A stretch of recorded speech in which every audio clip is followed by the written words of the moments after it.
Welcome. This presentation provides information on how to prepare for group coaching using practice-based coaching or PBC. In this short video, we will provide a brief overview of the focus and structure of each group meeting and the forms and materials needed to prepare for each meeting. When you see this icon on the screen, it indicates a form that is included in the zip file of the coaching materials. PBC is an evidence-based coaching framework that improves or enhances teacher practice. A common format for delivery of PBC is providing coaching to individual practitioners. This can be very resource intensive. We developed and tested a model that combines what we know to be effective about individual coaching and applied it in a group context. For group coaching to be considered practice-based coaching, there must be adherence to the PBC cycle, but reframed to fit for the group context. Each group has a clear focus and a set of practices to serve as the effective practices. Action plans are written or updated each meeting. Examples of teacher videos are shared to serve as the focused observation, and participants are given an opportunity to reflect and give feedback about the videos they watched. These components occur in each group meeting to ensure adherence to PBC. There are 8 group meetings for teachers to learn about social emotional teaching practices. Plan to implement these practices, share videos, reflect, and provide feedback to peers on their use of these practices. The groups are organized by a social emotional competency area, with each competency area being covered across 2 meetings. For each competency area, the first meeting introduces the practices related to the social emotional competency area, and the second group meeting reviews what participants tried in their classrooms. Materials are provided to conduct 2 groups focused on friendship skills, 2 groups focused on emotional literacy, 2 groups focused on self-regulation and anger management, and 2 groups focused on problem solving. Each meeting follows the same predictable format and is timed to allow teachers to spend most of their time watching videos, reflecting, and providing feedback, as well as writing action plans to implement the social emotional practices that are discussed during group. In the group meeting 1 for each competency area, teachers will watch sample videos related to the group topic. In group meeting 2, teachers from the group will share videos of them implementing these practices in their classroom. For more information about the structure and sequence of group coaching, download this handout that is included in the zip file of the group coaching materials on the NCPMI website. A table of contents has been included on the zip file to provide group facilitators with a list of all the forms and materials that are needed to run each group. Before each meeting, we encourage you to review the PowerPoint slides and pay attention to the time allotted per slide. Read through the accompanying presenter scripts found in the notes section of each PowerPoint. To print the PowerPoint with presenter notes, go to File, select Print, then select the Notes Layout option before you print. Print all handouts and resources, or if you're meeting virtually, share materials electronically via email or some other platform. In the first group for each social emotional competency area, we have a list of materials that we recommend that you make for teachers to use and implement these practices.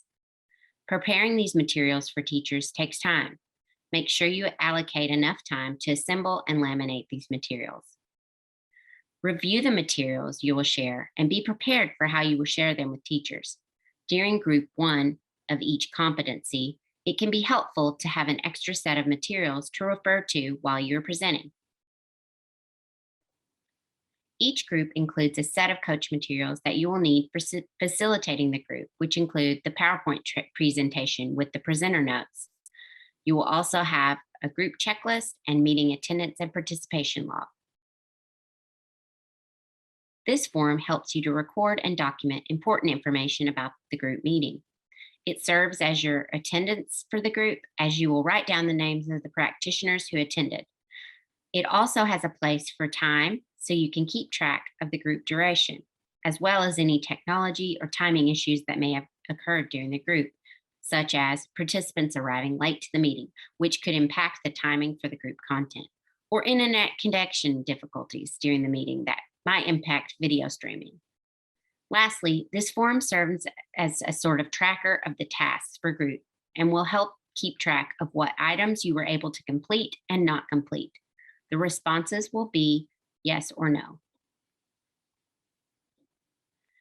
The group meeting attendance and participation form can help a coach keep track of who attended the group and track if they were late, and also can help note how attentive participants are, as well as note how often they participated.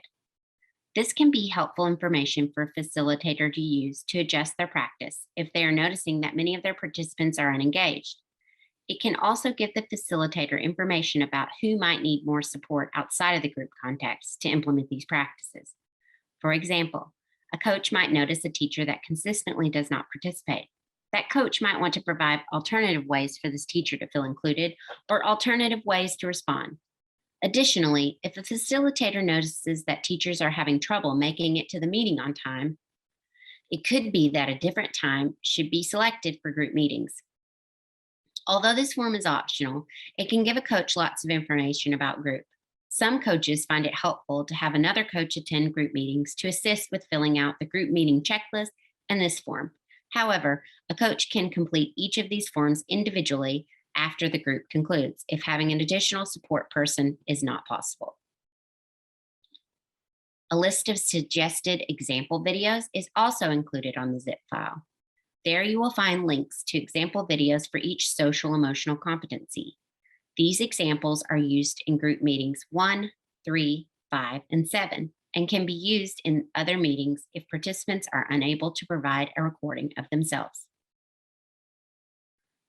The zip file also includes a list of participant materials, including handouts participants will need in order to engage in meetings, as well as materials that you can prepare for a teacher to use in the classroom. Let's look at each form. The PowerPoint slide handouts can be a helpful tool for participants to follow along and take notes while you are presenting. To print the handouts of the PowerPoint, go to the file, select print, and then select handouts layout option before you click print. The materials list that is included for group meetings 1 of each competency. These lists include suggested books, links, and other resources. These lists are not exhaustive, so feel free to add materials or resources as you see fit. Each group meeting has its own version of the video reflection form. The top of the form lists the social emotional focus skill. This one is friendship. Below are bullets listing the key practices related to the pyramid model implementation of the skills. Having the skills listed helps teachers review them right before they watch the video. It's important to remind teachers that these are the skills they are looking for during the focused observation. This is what helps keep viewing the video focused on a specific skill. The questions for reflection and feedback are listed on the form so that teachers can take notes or jot down important thoughts during or after viewing the video. Here is the Plan, Do, Reflect form that is used as an action plan. Page 1 is for planning, and page 2 of the handout is used for self-reflection after teachers have implemented the practice. We have included some sample action plans that use some of the materials from the list. These samples are to give teachers ideas about the practices they could try to implement and the materials that they might use. Teachers aren't required to use the samples, but they can help teachers get started with action planning. These are the action plans for the second meeting of each group. You can see that the plan on the first page looks different from the week 1's plan. That is because the focus has shifted from trying out a practice to thinking about embedding the practices throughout the day. Teachers, even those not sharing the videos for the group focus, are encouraged to video themselves and use the second page for self-reflection. Feedback about group is given in groups 2, 4, 6, and 8. These forms are filled out by teachers and can provide the coach with helpful information to adjust their group facilitation. For more detailed information about tips for running a successful group, download this handout included on your zip file.